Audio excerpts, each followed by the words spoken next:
Hello po, good morning, magandang araw. Pagpasensyahan lang po mukha ko. Hindi pa ako nakapag-ayos dahil medyo busy magmula ka ng umaga. Dito po ngayon sa amin is sa labas, magandang araw. Sa ganda ng araw, sikat na sikat ang araw. Pero, super lamig po yan, 10 degrees lang sa labas. 10 degrees lang is malamig na po yan. Grabe, malamig. So, sa ganitong panahon guys, is lagi ako nagkakasakit. Sa ngayon, hindi naman ako nagkakasakit ngayon, pero mahapdi lalamunan ko. Pag taglamig kasi siyempre magmula summer, tapos biglang lumamig. So, yung malaking changes sa katawan natin.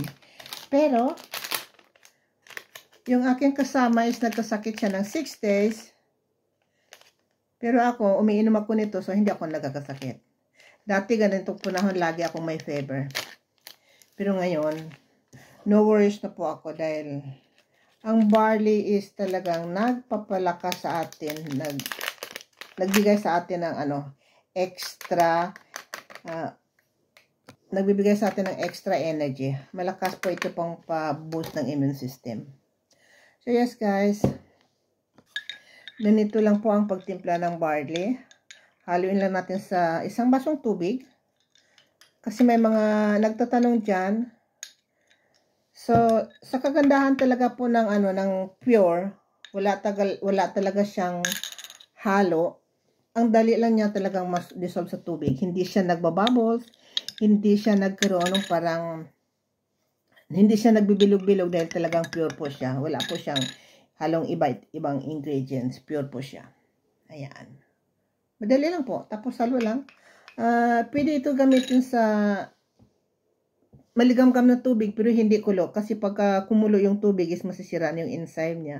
Pero pwede siya sa maligam-gam. Yung hindi mainit, maligam-gam lang siya. Pero ako naman ginagamit ko is malamig na tubig lang. Pero ang gamit ko gawa sa mahapdi lalamunan ko ngayon, dapat gamit ako ng maligam-gam na tubig. Kasi pag medyo masakit ang lalamunan, hindi pwede ang malamig na tubig. So, nagkamali ako. Dapat maligam-gam ang gamit ko ngayon. Sanay kasi ako sa malamig na tubig ang hinahalo ko dito. And then guys, after nyong timplahin ito, agad inumin within 20 minutes. Kasi pagka lumagpas ng 20 minutes, mawala yung enzyme niya. So, wala nang effectiveness.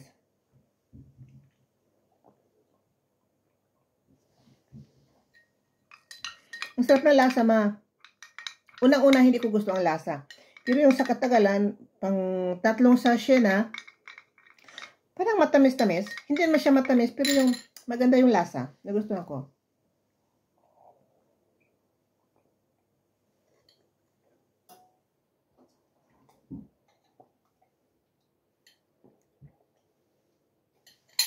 So, yan. Guys, ang pag-take ng barley, is, kahit na ngayon, hindi na natin kailangan maghintay pa ng may sakit na tayo. Kasi kung may sakit na tayo, bago tayo mag-take ng barley, minsan, gagaling tayo sa barley, pero baka medyo takes time, ganon, kailangan mag-take ng 3 to 4 times a day. Pero ngayon ako, dahil wala naman akong diseases, pero meron akong allergies, marami akong health issue. I-share ko lang next time yung buong life story ko before and after nag-take ako ng barley. Pero lahat naman ng health issue ko is thank God wala na ngayon. Pati yung bukol ko dito, lagi ako may bukol dyan. Pag ginanon mo talagang makakapa mo yan matigas. Pero ngayon wala na. So, salamat ako sa barley. Pero guys, sa mga wala pang sakit dyan, pwede man kayo mag-take ng barley kahit na once a day lang. Huwag nating hintayin na meron na tayong karamdaman sa katawan bago tayo mag-take ng barley. So, yes guys, gagawa ulit ako ng more videos about the barley, kung ano ang benefits. Malaking benefits din ito sa pagninegosyo, no? Kahit na bata.